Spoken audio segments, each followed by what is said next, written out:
Hi అండి. Welcome to STV. నేను మీ అభి. L1కు సంబంధించి మంజూరు పత్రాలు ఎప్పుడు ఇస్తారు? అలాగే వార్డు సభలు ఎప్పుడు నిర్వహిస్తారు? ఏంటి అనేది వీడియోలో తెలుసుకునే ప్రయత్నం అయితే చేద్దాం. అలాగే చాలామందయితే అడుగుతున్నారు. అన్న L1లో ఉన్నాం మేము, మరి మాకు ఇల్లు వస్తుందా? మరి మాకు మంజూరు పత్రాలు ఎప్పుడు ఇస్తారని చెప్పి మరికొందరు అడుగుతున్నారు. అలాగే అన్న మాకు సర్వే కంప్లీట్ అయిపోయింది. మరి మాకు మంజూరు పత్రాలు ఎప్పుడు ఇస్తారని చెప్పి మరికొందరైతే అడుగుతున్నారు. అయితే అందరికి సంబంధించి వీడియో అయితే చేస్తున్నాను. ఎక్కడ స్కిప్ చేయకండి. అలాగే తెలిసిన వాళ్ళు కూడా వీడియో షేర్ చేయండి. అలాగే మన ఛానల్ కూడా సబ్స్క్రైబ్, లైక్ చేసి సపోర్ట్ చేయండి.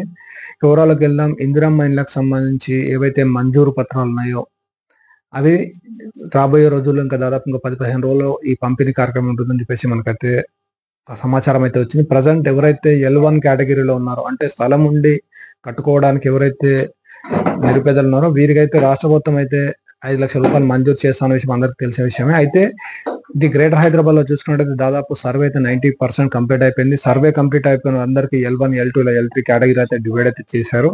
ఇందులో L1 కేటగిరీ గురించి మనం ఈరోజు ఈ వీడియోలో మాట్లాడుకున్నాం. అంటే L1 కేటగిరీలో ఎవరైతే ఉన్నారో మీకు త్వరలోనే ఈ వార్డు సభలు అనేది నిర్వహిస్తామని చెప్పేసి అధికారులు అయితే చెప్తున్నారు.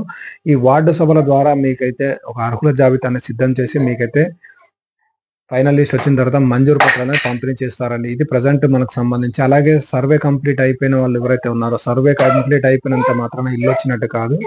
సర్వేలో మీరు ఏ కేటగిరీలో ఉన్నారని మాత్రమే చూపెడుతుంది. ఈ సర్వేకి సంబంధించి ఏదైతే ఉందో, అంటే L1, L2, L3 ఎవరైనా సరే సర్వేలో వచ్చిన తర్వాత కూడా మళ్ళీ మీకు లిస్ట్ లో నేమ్ అనేది రావాలి. సర్వేలో కంప్లీట్ లో ఏదైతే L1 వచ్చింది ఓన్లీ నీకు 90% మాత్రం ఇల్లు కన్ఫర్మ్ అయినట్లే. బట్ ఇంకా 10% మాత్రం మీకు లిస్ట్ లో నేమ్ రావాలి. లిస్ట్ లో నేమ్ వచ్చిన వాళ్ళకే మంజూరు పత్రాలు అనేది పంపిణీ చేస్తారు. ఇది మీకు తెలిసిన వాళ్ళకి కూడా వీడియో షేర్ చేయండి. ఇంకొకటి L2కు సంబంధించి నాన్ పక్క హౌస్ వితౌట్ సైట్ అని చెప్పేసి వస్తుంది. అదే సేమ్ L1 లో కూడా మళ్ళీ అదే వస్తుంది. అంటే ప్రభుత్వం ఎలాంటి సర్వే నిర్వహించింది, ఎలా తీసుకుంది అనేది మనకైతే క్లారిటీ అయితే లేదు. మొత్తానికైతే ఆర్టిఫిషియల్ ఏఐ ద్వారా అయితే ఈ అర్హులను అయితే ఎంపిక చేస్తుంది. మొత్తానికైతే ఎవరైతే స్థలం ఉన్న నిరుపేదలు ఉన్నారో, మీరు L1 కేటగిరీలో వాళ్ళు మీకైతే త్వరలోనే మంజూరు పత్రాలను పంపిణీ చేసి మీకైతే బ్యాంక్ అకౌంట్లో ₹1,00,000 అయితే జమ చేస్తారు బేస్మెంట్ స్థాయిలో. ఇది మనకు సంబంధించి ఈరోజు ఇందిరమ్మ ఇళ్లకు సంబంధించి అప్డేట్. అలాగే చాలా మంది కామెంట్ అయితే పెడుతున్నారు, అన్న మరి మాకు ఇంకెంత టైం పడుతుంది అని చెప్పి. దాదాపు టైం పడుతుంది. ఎందుకంటే ఆల్రెడీ ఈ సర్వే అయితే ఇంకా కొనసాగుతుంది కాబట్టి ఇంకా వారం రోజులు పట్టొచ్చు, ఇంకా 10 రోజులు పట్టొచ్చు. రాబోయే రోజుల్లో మనకు ఇంకా ఎలక్షన్ నోటిఫికేషన్ అయితే వచ్చేసింది.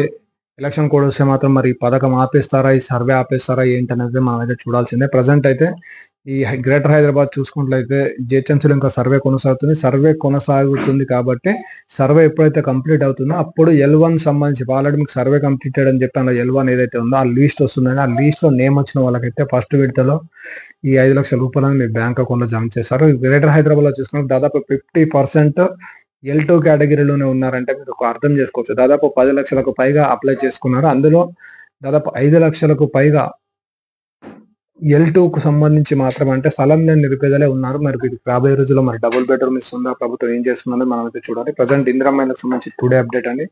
మరి ఏదైనా అప్డేట్ ఉంటే మరొక వీడియో చేస్తాను. Thank you for watching STV.